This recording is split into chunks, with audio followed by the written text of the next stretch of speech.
Good Tuesday afternoon or evening to everyone. Welcome to the Seth Joyner Show. Our Philadelphia Eagles. Where do I begin? They fall to the LA Chargers, 27-24, in another winnable game. There have been a couple of winnable games that the Eagles were in this year that they lost. They just could not find a way to get it done.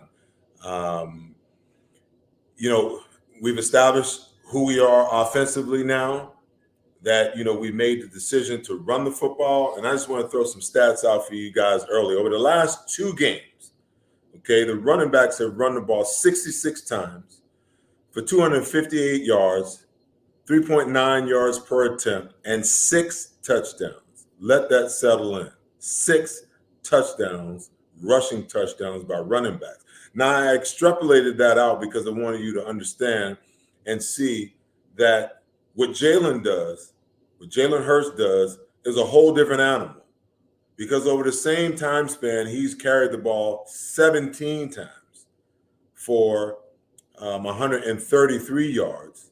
I believe that's 7.8 yards per carry. And I preface that because we don't know how many of those were actually called running plays and how many of those, quite honestly, were Jalen running for his life. Conversely, Jalen Hurts is passing over the last two games. Against the Lions, he was 9 of 14 for 103, 0 touchdowns. The Chargers, 11 of 17 for 162 and a touchdown. Those are pretty good stats combined for a single game. That's 23 of 31 for 265 yards and a touchdown. With a great running game, you would think that the Philadelphia Eagles would be able to expand the passing game and use some of the creativity that they've used in the running game by using 12 personnel. That's 1 back and 2 tight ends, and 13 personnel. That's 1 back and 3 tight ends, and try to implement that on the other side of being able to pass the ball. But we've yet to see that creativity. The defense is a whole different ball of wax. We're going to talk some more offense, and obviously we're going to get into the defensive side of the ball. But my good friend from the Philadelphia Inquirer, Marcus Hayes, who's been a journalist in the city of Philadelphia, sports journalist for a long time, and probably a journalist in other areas that I'm unfamiliar with. But he's going to join me to break it all down, because we got to figure out what this team is going to be and how they're going to evolve. My friend Marcus, how you doing, man? Well, Seth, you'd be maybe interested to know that when I got out of college, my first job was in Syracuse, and I was covering high schools and the Buffalo Bills. They would send me on Sundays to cover Marv Levy and Bruce Smith and Jerome Talley and, Andre Bad Moon. Was Andre Rison on that team? Oh, yeah. Yeah, Andre Rison. Mm-hmm. I mean, what a job to have. You're thinking Andre Reed. Andre Reed. I do that all the time. What a job to have coming out of college. Wow. It was a great team. Good men, very kind to a young reporter, and very patient and helpful. They helped me understand what I was watching. I believe, if I'm not mistaken, they played a 3-4 when it wasn't, as much in vogue, and I think they were one part of the reason it became vogue for a while in the 90s. And to see how they would move guys around and, the spread offenses they would use and things that they would ask Jim Kelly to do. What a spectacular education that I got watching that level of football for 4 years, all 4 Super Bowl years. Wow. It was just amazing. So as a person who didn't have much football in his background before that, I was a basketball and baseball player. By the time it was like going to grad school for football. It really was. Wow. Awesome. Well, I guess, the big question, for me, in your opinion, and I'm going to just fire some questions and load you up and just let you go, man. Because I read your columns all the time. I don't always comment on them. I'll like them, and every once in a while I'll comment on them on social media, man. But I love the way that you just bring the fire. The biggest question, some believe And there's a thought that's floating around Philadelphia when you observe this coach. Is Nick Sirianni in over his head as the head coach of the Philadelphia Eagles? There's no question. I actually feel bad for him in that he calling plays is probably calling offensive plays, especially because you have so many more options than you have in defensive coverages or whatever. Calling offensive plays in the NFL is probably the hardest job in sports. Managing a baseball team for 3.5 hours is hard, but it's not as much pressure because you can do it at your own pace. And he's never done that. And to ask him to do that for the first time here with this lineup, with a quarterback who doesn't know how to quarterback and an offensive coordinator who's never been an offensive coordinator, no real experience on your staff at any position except offensive line, it's just unfair. What they did to him is unfair because I think he's a smart guy and I think he's a good man. And I believe that he has the capacity to call plays in the NFL and be a head coach at some point. But I don't think he has the capacity to do both. Neither did Andy Reid when he first got here. When Andy Reid first got here, he brought along with him Doug Peterson, who effectively was a coach at that point. He also had Deuce Staley. And I remember Andy Reid, when Donovan McNabb started playing, I want to say it was like maybe the 8th or 9th game of that rookie season in 1999 for Donovan. A play call would come in, and they only had like 12 for Donovan, right? So a play call would come in, and you would see Deuce moving guys around. Not Donovan, Deuce. So Andy had a coach on the field, 2 coaches when Doug Peterson started and Deuce Staley was playing. That said, Nick Sirianni is in so far over his head on every level. He's not prepared to develop a quarterback. He's never done that. He's not prepared to be on the East Coast coaching where every game's a playoff game in the eyes of the fans and the media. He's not prepared to call plays for an offense that he has to establish. If he could call plays for an offense that existed, an offense where his quarterback came with him, which is what Andy Reid had. Doug Peterson came with Andy Reid. Those were huge benefits for Andy Reid, who was also 39. But no, he's in way over his head, and everybody he brought with him, they're all in way over their head, including the offensive coordinator, Shane Steichen, and Brian Johnson, the quarterback's coach, who's never coached an NFL quarterback. So, yeah, I mean, if you have an established staff, you can elevate Shane Steichen and let him learn from the head coach calling the plays maybe. If you have an experienced staff, you can have Brian Johnson learn from the offensive coordinator who's coaching the quarterback. But they just don't have any experience anywhere, and it shows every week.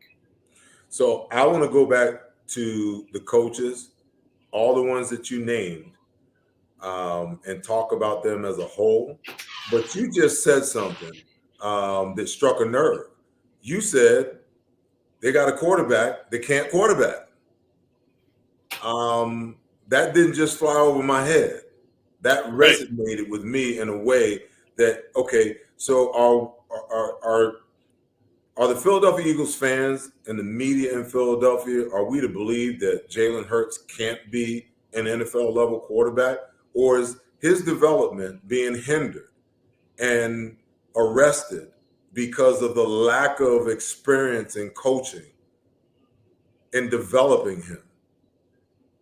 My contention has always been, if you have a young coach, you need an experienced quarterback. If you have a young quarterback, you need an experienced coach. They have a young quarterback and an inexperienced coach and coaching staff. So it's the perfect storm of, I guess, ineptitude. And that's not to say Nick Sirianni, his offensive coordinator, Shane Steichen, and Brian Johnson, the quarterback's coach, aren't qualified to do their jobs at some level at some point. But not all here right now with a quarterback who I believe can be a starting quarterback in the NFL. But you see him, you see he doesn't know where to drop. His feet aren't right. His hips aren't right. His delivery's all over the place. He's making better decisions now. He understands kind of the dynamic of speed and size and things like that. And he knows how fast he is and isn't. He knows when to get down. He knows when to get out. And that's something Carson Wentz never learned, Right. So, I mean, he can learn, but he is so mechanically and fundamentally flawed that he's not an NFL quarterback. There are throws you need to make in the NFL every single time when you're not pressured, when you're not hit. And his inability, Jalen Hurts' inability to make those two throws is the reason they lost the game. More so than the defense, more so than the scheme, more so than the very talented Chargers offense. He missed 2 touchdown passes that every quarterback has to hit every time. Yes, the defense was pliant, but the Eagles left 11 points out there and they lost by 3. Wow. It's amazing that your take is, what it is, because, a couple of weeks ago, I made the statement that, we were riding Nick Sirianni and Jonathan Gannon, extremely hard, for being incompetent and being inept. And then, one day I realized I was thinking about the whole thing, and I said, you know what? It's wrong for us to blame the coaches, okay? Because if I own a team and you were a coach and I offered you the head job, whether you were qualified or not, you would take Right. the job, correct? Mm-hmm. Yes, absolutely. So the blame should not lie on the coaches, because they're just doing what coaches do. This is their big break. This is their opportunity to be head coach / play caller, defensive coordinator, calling plays for the first time. The fault here lies with one Howie Roseman and Jeffrey Lurie for hiring guys that weren't ready for the position that you thrust them in. Because not only do you have a quarterback that's trying to learn how to play and needs to be coached, but to your point, by experienced coaches who know how to coach and who's had experience in these areas where he's flawed, and they can work with him and fix him. Okay. But the coaches are learning on the job while you got young players, a young quarterback, a young wide receiver. You got a bunch of young offensive linemen. You got youth on the defensive side of the ball.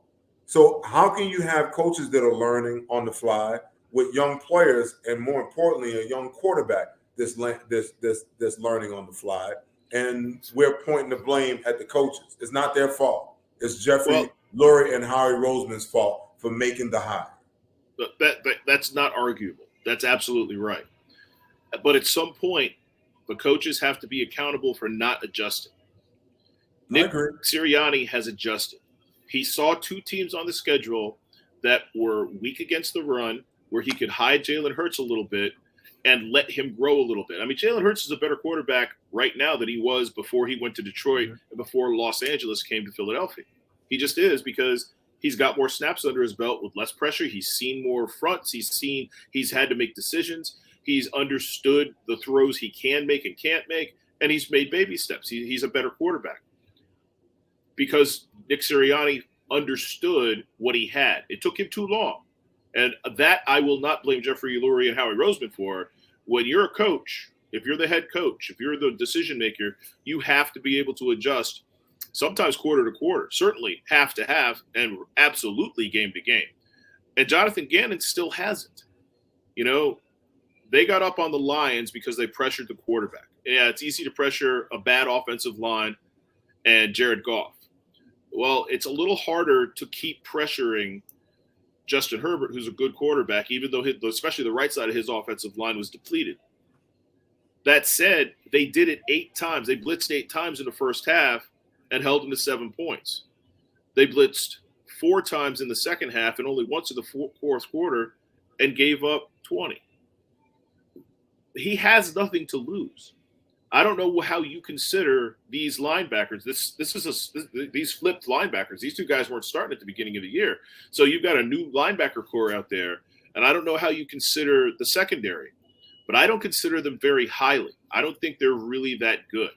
I think Avonte Maddox is pretty good, and I think that when he's right, Darius Slay, when he's allowed to play like Darius Slay is pretty good.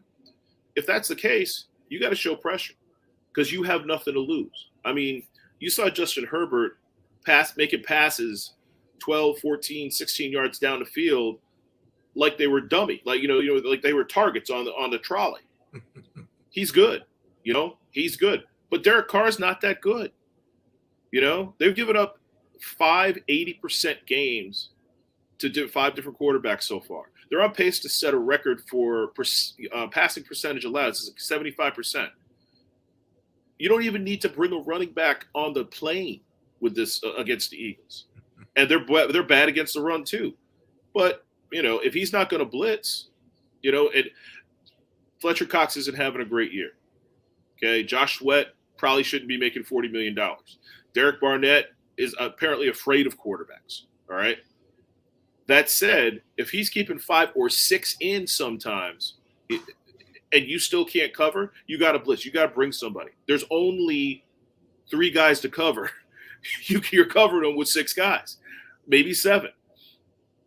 Bring one of those 7 every time. Just go. Jim Johnson, 50% blitz. Do it. Well, I'm gonna reel you back in because I want to go back on the offensive side of the ball. All of those things that you talked about, they're on the slate here, no doubt about it. But before we get there, I guess the question is, okay, you talked about Nick Sirianni making the adjustment to benefit Jalen Hurts, okay?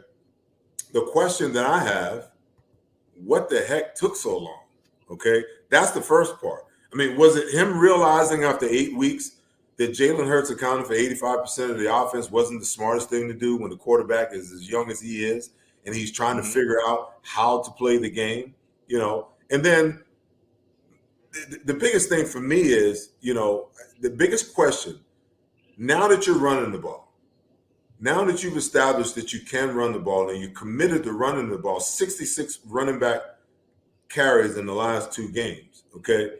Can Jalen Hurts continue to get better? Okay. And can you be a little more creative?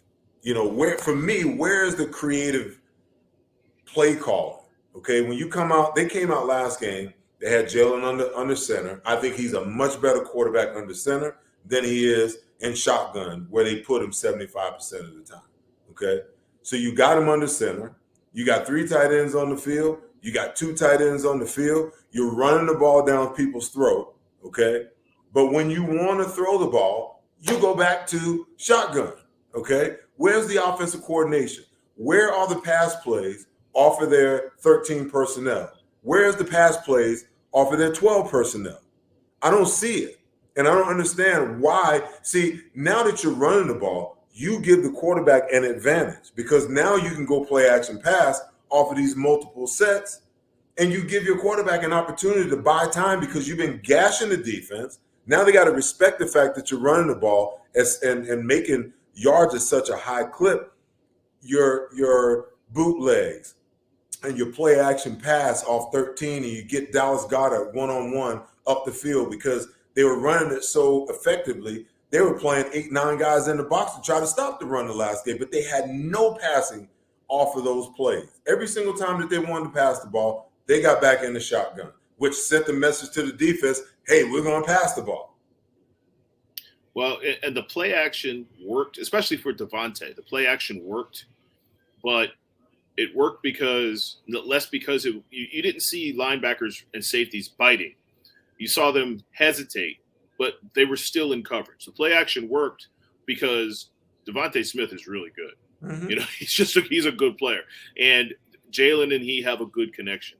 But I think one of the issues is what we've seen over the last 4 or 5 years, especially with all these college coaches coming in, is we see a lot of movement, a lot of motion, a lot of deception. Los Angeles, Arizona. But most of that deception is coming from the offensive line.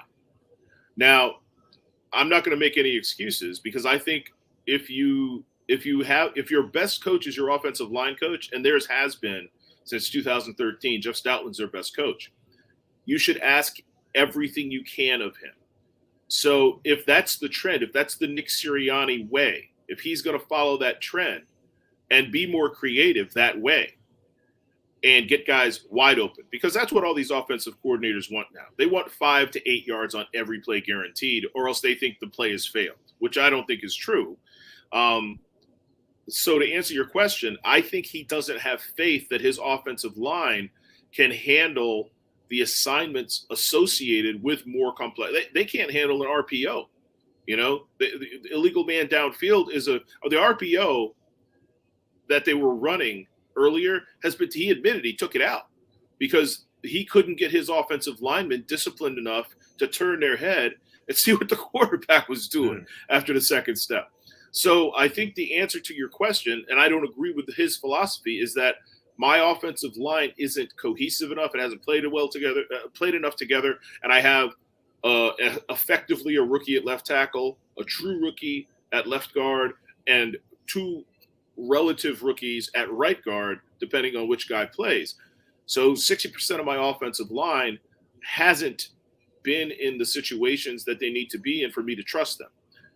That said, again, you're playing with house money.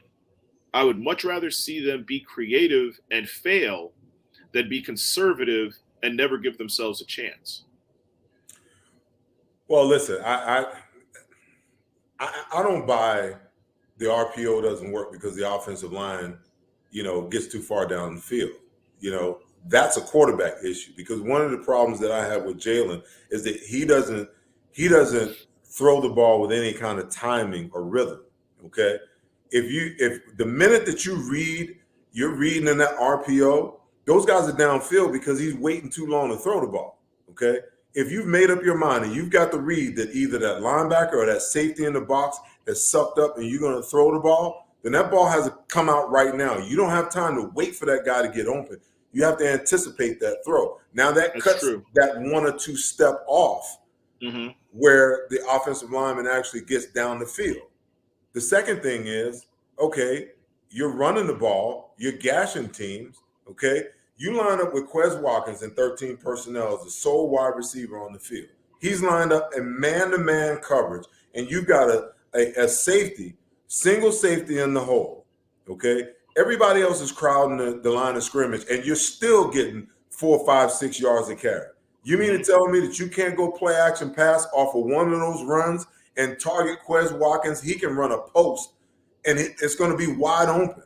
If I'm watching the game and I can see that, you mean to tell me that the staff that he has that's in the press box and him standing on the sideline that's coordinating and putting together the plays, the play calling, you mean to tell me that he can't see that? I'm watching it in game, and I'm saying, you got Quez Watkins, the fastest guy on your team. Guy runs a 4.38, and you mean to tell me he's one-on-one against a backup cornerback and you're not going to take one shot all game?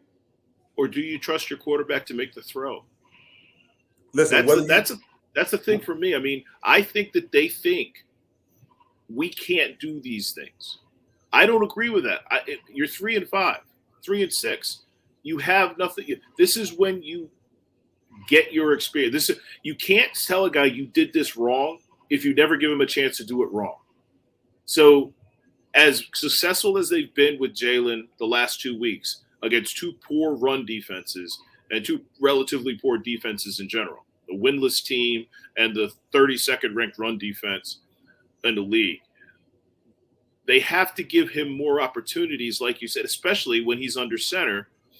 When they've established the run, the other thing about establishing the run that nobody ever talks about this ever, and it drives me crazy.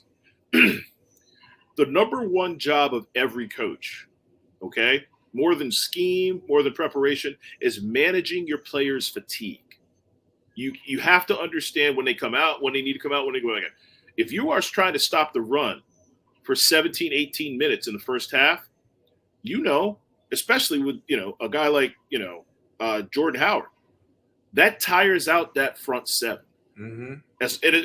And I know they're subbing in, especially on the defensive line, but you want the second team defensive line. There's a reason they're the second team defensive line. That's an advantage I think people forget. And that's why the Cowboys were so good for so long. They just destroyed people in the first 3-4 yards of the line of scrimmage in the early and mid 90s. They had the best offensive line. It's spectacular, huge guys who could move. There's a huge benefit to that, and that also benefits Jalen Hurts because in the third and fourth quarter, those linebackers and defensive linemen are exhausted, and he's a little faster because he is not exhausted. But, yeah, it's just so simple. That's how you protect your quarterback. That's how you expand your playbook. And that's how you give yourself a chance to win. And everybody wants to be like Andy Reid, and everybody wants to be like Mike Martz, and they want to just blow people out and cruise. Well, it's a game. The other team's good. You got to give yourself the best chance to win. Right. And Bill Belichick figured that out a long, long time ago. This is how I give myself, this is what I can do. This is what they do well. I'm going to try to take away what they do well and do what I do well. I'm not going to try to fit a square peg in a round hole. You know, it's phenomenal to me because, you know, you're espousing to me that the coaching staff is not confident enough in Jalen Hurts to take those chances. I mean, are you setting this kid up to fail? Do you want him not to succeed? Because now that you've established a running game, this is the time where you begin to work on his ability to throw the ball from under center, because he's going to have time to throw it down the field. I mean, listen, if you go back, I tell people all the time, the Super Bowl that the Eagles lost to the New England Patriots, you know, they had control of that football game in the first half. And the Patriots tried everything they could to get their offense on track, but they couldn't. And it's the first and only time that I've seen Jim Johnson not have an answer, okay? Because they came out at halftime and they went 2 tight ends, 3 tight ends, 4 tight end sets. And they said, you know what, we're just going to run the ball down your throats. And that's what they did. You know, instead of taking the cornerback out because you don't need him in the game, and inserting, you know, an old defense we used to run was extra backer. When teams would go heavy tight end sets, we just take a corner out, put an extra linebacker in the game. So now you got 2 linebackers up on the line, and you got 2 linebackers off the ball and 4 down linemen. Okay, so they didn't, you know, Jim didn't make that adjustment, and the whole time I'm screaming at the TV, you know, make the adjustment, and then the genius of Josh McDaniels and Bill Belichick and Tom Brady's ability, you know, to pull it off. I wish somebody would take that second half of that game and give that to Nick Sirianni, because what they did is they came out, heavy tight end sets. Every time Javon Kearse lined up in the crease of the 2 tight ends, they would double down on him and get up to the second level. And the only guy out there was a corner standing out there, and he didn't want none of that smoke, okay? When they lined him up outside, they took the outside tight end and they turned him out. They blocked down and they pulled around. And then off of that, they started all of this play action stuff that they were doing. And they dismantled the Eagles defense in the second half of that game. That is what I'm talking about, that this Eagles offense can do with Jalen Hurts right now, because you've established the fact that you can run the ball. Okay. So where's the creativity in your passing game that mirrors? That's what, to me, that's what true offensive coordination is. I'm going to give you something in the running game, you know, and if I have success with it, if I got my first 15, if I'm an offensive coordinator, this is what I'm doing. I got my first 15. I got my pen. Okay. Every time that I call a play in those first 15, if I have success with it, I'm putting a check mark next to it. If it's not successful, I'm going to put a question mark next to it. Okay. And then after I run through my first 15, I got to look at my call sheet and I got to figure out, okay, if we came out in 12 personnel and we had success running the ball, what 3 pass plays do I have that look just like that running play so that I can go play action pass? That's what the offensive coordination should look like. When I look at the Eagles offense, there's no rhyme or reason to anything that they do. You know, they line up in one formation, one play, another formation, the next play, then they're in spread formation, you know, with Jalen Hurts behind center all by himself. Then they, you know, he's in shotgun, and I'm watching. I'm like, there's no rhyme or reason to what you're doing. The defense doesn't even have to think. All they got to do is realize that, you know what, when he's in shotgun, 75 to 80% of the time, they're going to throw the ball. That little play action fake that they do out of the spread, it amounts to nothing, because they very rarely have any success running the ball out of spread. We keep hearing the same thing from defenses every week. Did you see? Did they do anything that surprised you? No. And that's the greatest insult. If you can't, if the Detroit Lions, who you see once every 3 or 6 years or whatever it is, aren't surprised by something you do. Now, the Detroit Lions were overmatched. But if they're not surprised, then you're doing it wrong. You know, especially since you've been so conservative to this point. You know, you've all these screen passes and, excuse me, jet sweeps and receiver runs, all this stuff to, minimize Jalen's or I guess diminish Jalen's inexperience and inaccuracy. If you don't have any more tricks in your bag for the Detroit Lions, that's just kind of sad.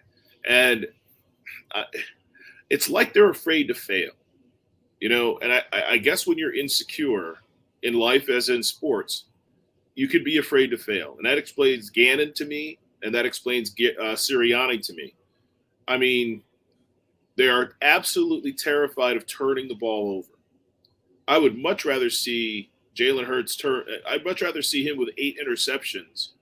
And, I'd much rather see him with 8 interceptions and 2 more games with more than 200 yards passing than to see them play it so close to the vest and ask him to do so little.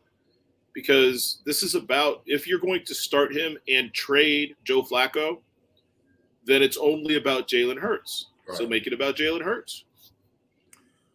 Well, you talk about the fear. I'm going to jump over on the defensive side of the ball now. And Jonathan Gannon, to me, is the epitome of a fearful defensive coordinator. We have never in the city of Philadelphia experienced a defensive coordinator as passive. And I've been a big, I really did not like the style of defense that Jim Schwartz brought to the table. He has some successes in some places. I'm just not a big proponent of bend but don't break. But Jonathan Gannon's philosophy is a problem. When you hear, Jonathan Vilma talk about, in the broadcast that his philosophy is to put a dome over the defense and not give up the big plays. Your point about Darius Slay, you got a man corner and you got him playing passive. Now, I talked about it in post game. You've heard the cliche. The players always take on the personality of their coach. So if you've got a defensive coordinator that's coaching scared, coaching passively, coaching non-aggressively, that tends to translate to how the players think, how the players play, how the players react to the plays that are being called. If you're going to take a guy and take away his aggressiveness by telling him to line up at 7 yards and backpedal on every single pass play, that means you're going to give up 5 to 7 yards passing every single play. And all he can do is break up on it and make the tackle. You talk about them taking chances and being afraid. You're sitting at 3-6. What the hell do you have to be afraid of?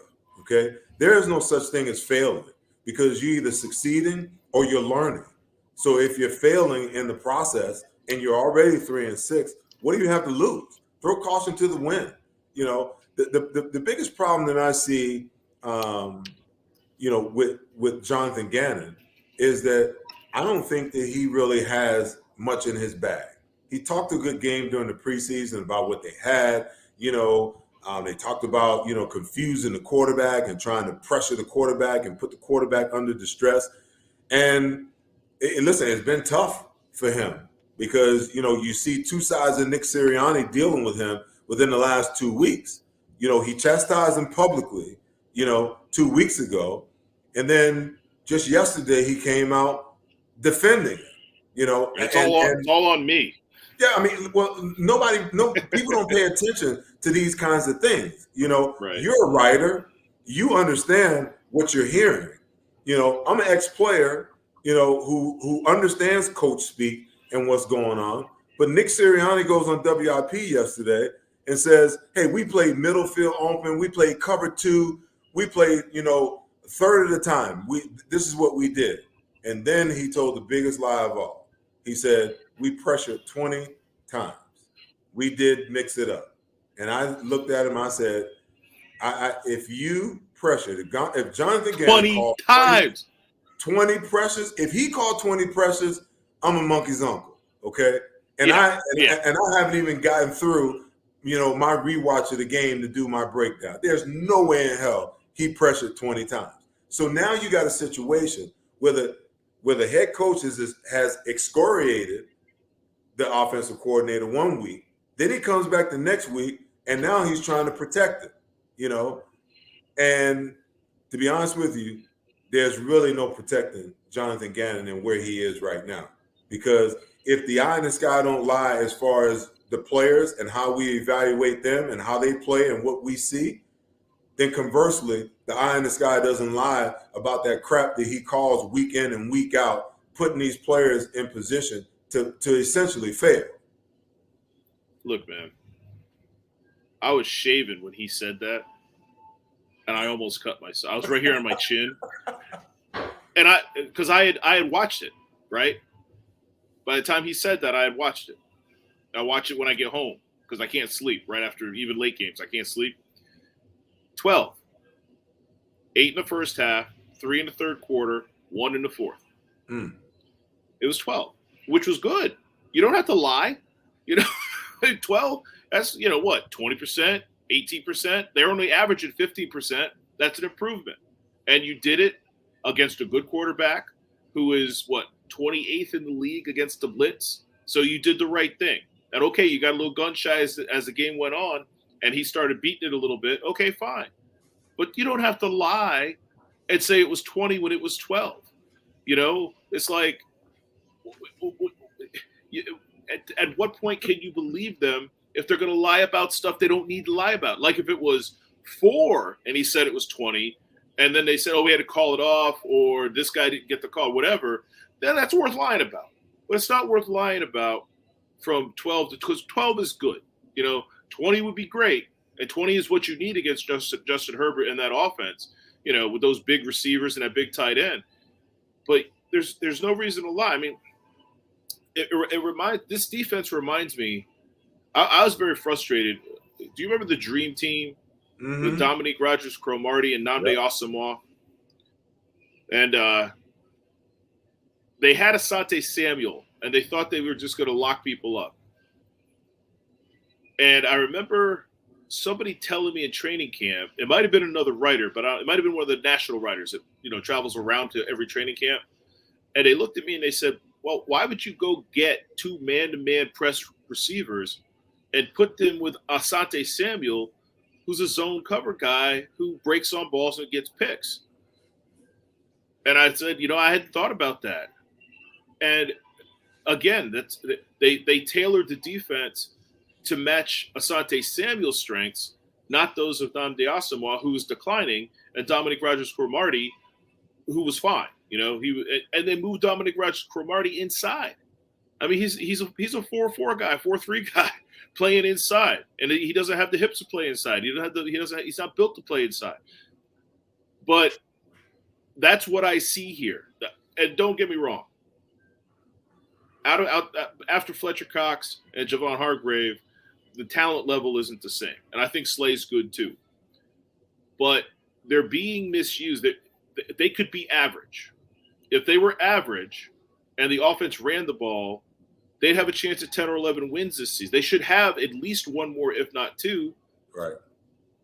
And really, after this week in Denver against a good defense, there's not a lot of impediment in their way. I would love to face Jameis Winston. Bring Jameis Winston on. They've turned Jameis Winston into Jalen Hurts. Right. That's why they're having success. They don't let them do anything. So yeah, it's frustrating. They're not a great defense, but they could be average. They could be better. Fletcher has checked out. Fletcher Cox, the defensive tackle, is checked out. As soon as he sees the double team, he's like, all right, whatever. And it's just sad to watch because they could be better. But I will say this: it was an entertaining game. I will say this. I'm going to get on. It was an entertaining game. Right. I'm going to get on Fletcher. I will say this. I'm going to give you two. There's 2 things.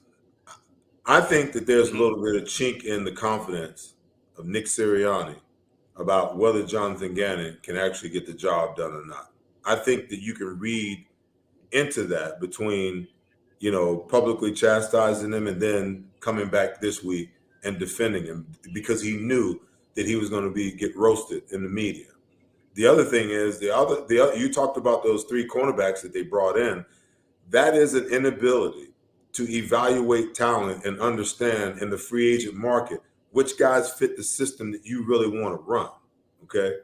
A lot of times, these GMs really don't know, football in the sense that, there are certain players that fit into certain schemes. Like, you're not going to take Seth Joyner and put him in, a 30 front defense. That's not the defense, that works for me. It doesn't fit my skill set and the abilities of what I bring to the table. Now, that didn't mean that we didn't run it from time to time, because Buddy certainly had it in, and we would run it every blue moon, but it wasn't something for me to live in because it just didn't fit my skill set. It's the same exact thing when you go and you get these cornerbacks. I think these GMs, they look at players on other teams, and they look at these players have success, and they envision that player can bring that same level of success in free agency to their team without the consideration or the knowledge of what system did he play in and what system are we bringing him here? What are we asking him to do? So your point about the players being misused is right on target. The other thing about Gannon in this defense, okay, the biggest problem that I have with it, I see little creativity. I see no disguises. I don't see him rotating, coverages. I don't see players communicating. I don't see multiple defensive schemes where you're like lined up in one thing and you morph into something else when the ball is snapped. Wherever they're lined up and whatever they look like pre-snap is where they're going to be when the ball is snapped. And when you're playing against quarterbacks that are smart and cerebral, you have no shot at beating them when they know what the coverage is and where the weaknesses are in the defense. No creative blitzes. He's got 2 fronts, probably 3 coverages, and probably 3 blitzes. And that's just not enough to compete, in the NFL. With these complex and diverse offenses, it's almost impossible to complete with a playbook that's that thin when you look at these play sheets that these offensive coordinators possess. We don't show pressure from one side and then drop out and bring pressure from the other side. There's no creativity, and well, especially in week 9, because your tape's out there. They know what you're going to do. You are who you are now.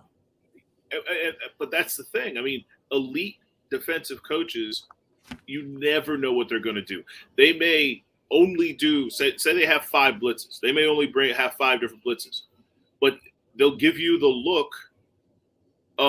give you the same look for 3 of those 5 blitzes. So you don't know which blitz is coming. Mm-hmm. And they'll indicate it, and you send a guy in a motion, and you can do things to try to decipher it pre-snap. But that's why Justin Herbert has played, let's see, I think he played 24 games coming into Philadelphia in his NFL career. Only 4 times had he been held under 76 passer rating. First time was Buffalo last year. The second time was New England last year. The third time was New England this year. The fourth time was Baltimore this year. What do all those teams have in common? They have elite defensive coaches, elite defensive head coaches who disguise their looks over and over. They didn't blitz a ton. Bill Belichick has this reputation of being kind of a blitzing. He's not. No. He hasn't been in the top 15 of blitzing blitzing coaches in maybe 5 or 6 of the years he's coached, and those were bad teams. He doesn't like to blitz, but he will blitz the hell out of you if he thinks he can get away with it. So he'll blitz 30% against a young quarterback. Right. He'll show blitz 50% of the time of the passing play. So all that said, all you had to do was understand that I just need to get him nervous. Because Herbert's confidence was going like this. And it was because Bill Belichick and John Harbaugh understood the best way to beat this massively talented guy is to confuse him. Hit him a little bit, but trick him a lot. Well, that's certainly not in Jonathan Gannon's, repertoire at this point. You talked about Fletcher, and you talked about Javon being the focal point on the defense, and then, and you might add Darius Slay into that conversation. Just a question for you. Are you beginning to see the frustration on the players from the players on the defensive side? First, it was Fletcher. I don't get paid to, chase down screens. I get paid to sack the quarterback. And then you saw the little dust up against the Raiders with him and Tracy Rocker on the sideline. And then you get Javon Hargrave this week when asked, about the defense. He said, "I just played what's called." I mean, are you beginning to I'm not see? the defensive coordinator. I'm not the defensive coordinator. All I do is play what's called. That speaks to me of a group of players that are now getting frustrated with how they're being used. Because you're not stunting them, you're not looping them around, you're not running any ETs, no TEs, you're not stepping the linebacker up and bringing them on the center's head to create one-on-one situations. The one thing that he did do good, he put one of them in a 3 technique and one of them in a 2-eye. And if that center wants to turn away and go to the 3 technique, it's an automatic. 3 of Javon's sacks are off of that same alignment. He lined up in a 2-eye, Fletcher's in a 3. They turned to Fletcher and he just walked to the quarterback or just walked the center or the guard back to the quarterback because it's just by position. But the diversity in the defense allows for these guys not to be laid on by 600-700 pounds on a continuous basis. And maybe the reason why you see a Fletcher Cox beginning to check out is because they're not diverse enough to create situations, where you can affect protections and free up your best players and put them in one-on-one situations rather than being doubled, 40-50% of the plays that they're on the field. Look, man, Javon Hargrave is like the happiest effective defensive lineman I've ever seen. He's like a happy guy. He said 3 really damning things in his press conference. We asked him, did they surprise you? Did you see things that you didn't expect? And his response, I've never heard a player respond like this. He says, yeah, we saw lots of different things. They surprised us a lot. We didn't know what we were looking at sometimes. And this is an offensive line that 2 games ago lost its right guard, and after game 1 lost its right tackle. So they've been pretty porous. And so we said, like what? He said, well, for one thing, they would just chip us and chip us and chip us. And if you look back, I think Herbert threw the ball like 35 times or something like that, somewhere in the mid-30s. At least 12 of those times, there were 6 guys blocking. 6 guys blocking 4. And when he says that sounds like an excuse, right?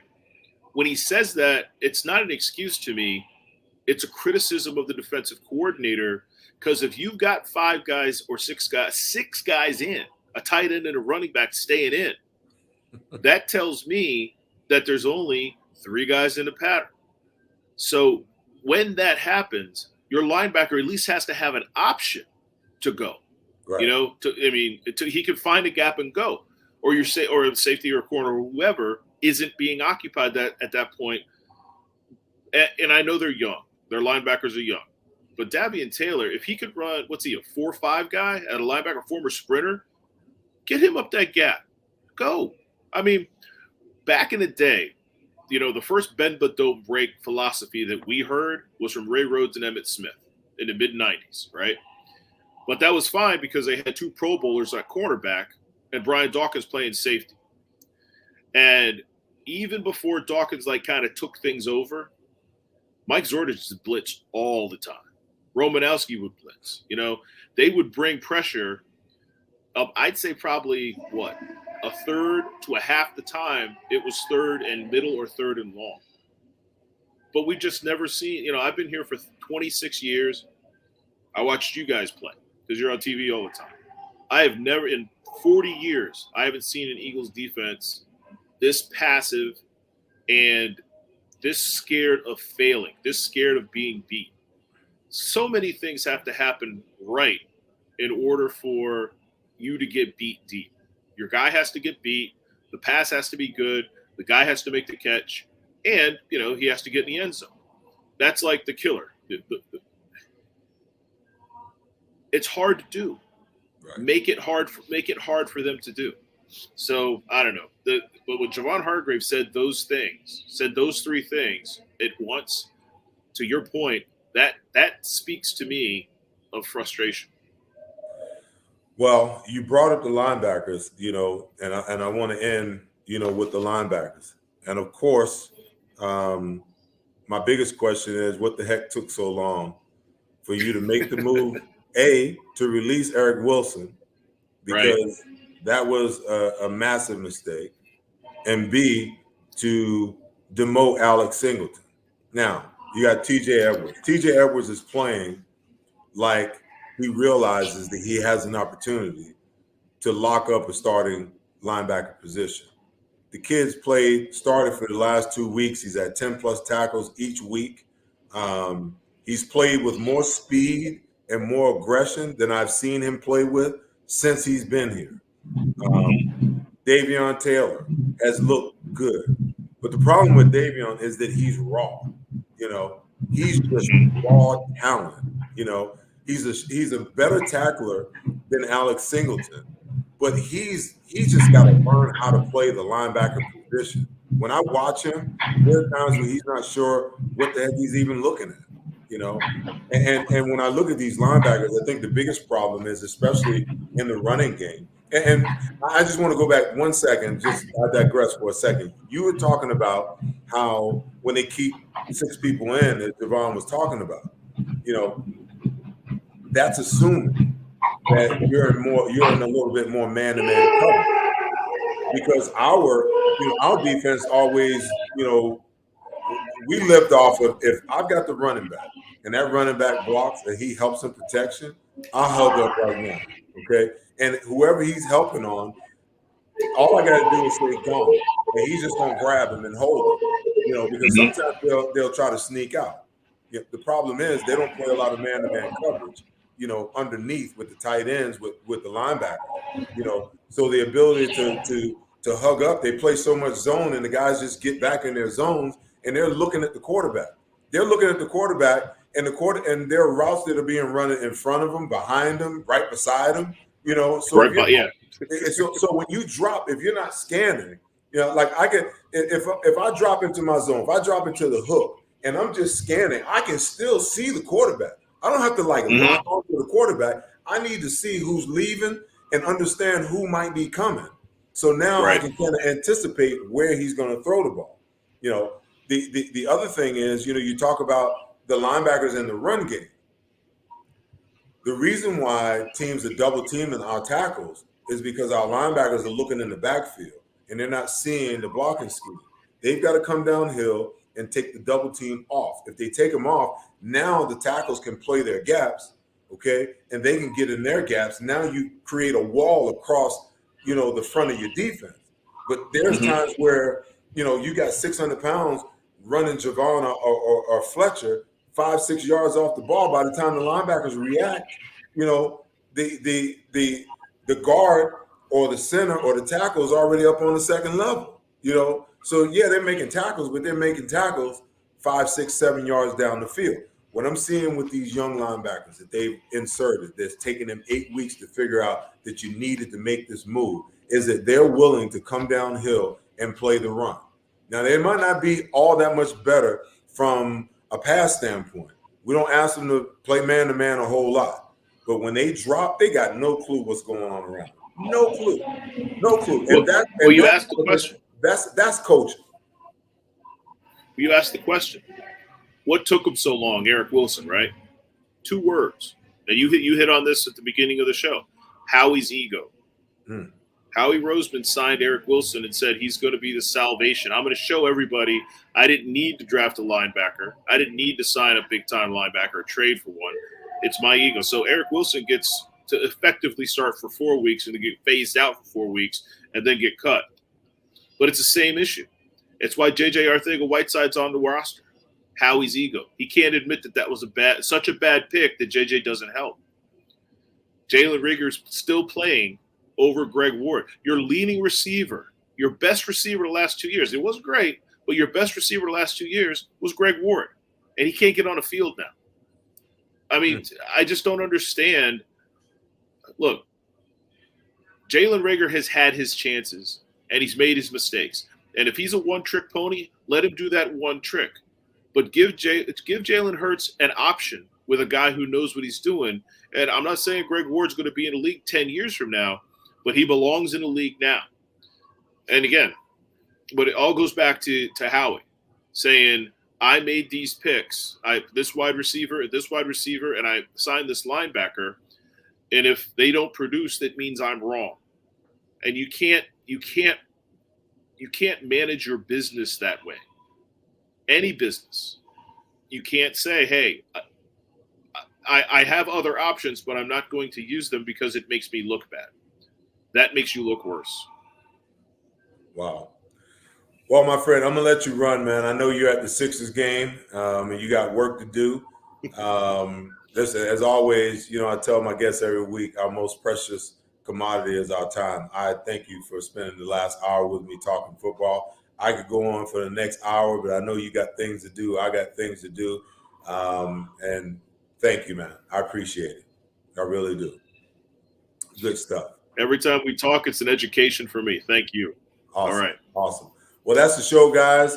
As always, be good to each other and take care of each other. But most importantly, make sure that you love each other. I'll see you right back here next week on the Seth Joyner Show. Peace.